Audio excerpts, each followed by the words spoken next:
I can announce that the 2026 election will take place on Saturday, the 7th of November. Kua toka te rā ko whiringa pōti, nā reira ko tīmata ngā mahi pati pōti. Engari ko te pātai, mēnā ka tautoko anō aua pōti i tēnei kāwanatanga hei te tuawhitu o Noima. Ko tahi te mahi a te ao Māori, ko te pana i tēnei kāwanatanga.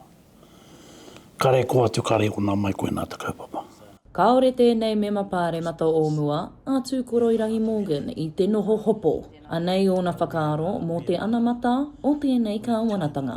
E kore pūtea te mate o tēnei kāwanatanga. Ko tahi te huarahi ki te oranga mō te ao Māori. Ko te waihanga anō i te ara, kia whakatōpuhia a tātou pūtea ki te wāhi ko tahi. Ki reira ko tahi ai tātou. Nea.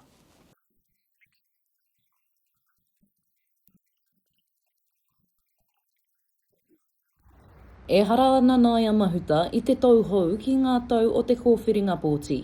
He nui tōna whakapono kei ngā ringa anake o te ao Māori tōna angitūtanga.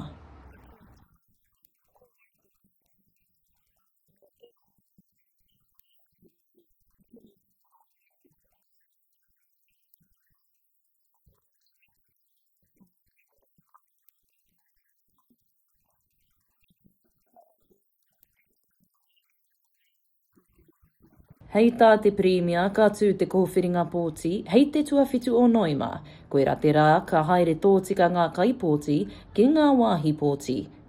Nō te rangi nei, ka puta te whakatau a te Premier, ka tū te kōwhiringa pōti ā-motu, hei te tuawhitu o Noima i tēnei tau. Hei tāna, kei tōna kāwanatanga ngā pūkenga kia iki anō rātou ki te taumata. Engari ai ki ngā kaipōti i rāhui pōkeka, he mahi nui kei mua i te aroaro.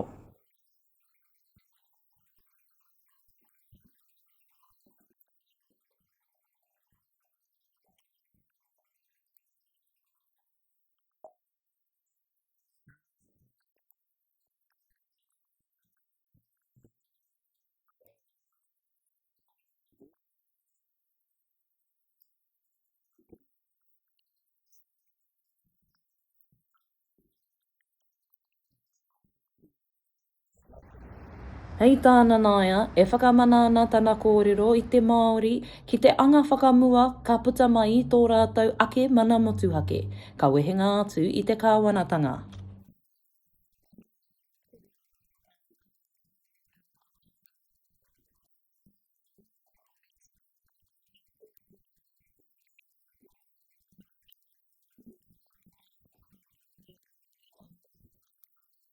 Ko te oranga o te ao Māori kei roto anō i o tātou ringaringa. Karakau i roto anō i ngā ringaringa a tēnei kāwanatanga. Me manawa nui te ao Māori ki te huarahi anga whakamua ko te whai tō tātou mana Māori motuake. Ko tau te rā, nā reira ka tīmata ko ngā mahi pati pōti, kia rite mai ai te iwi Māori. Mai o hapānapa, mā Aukaha.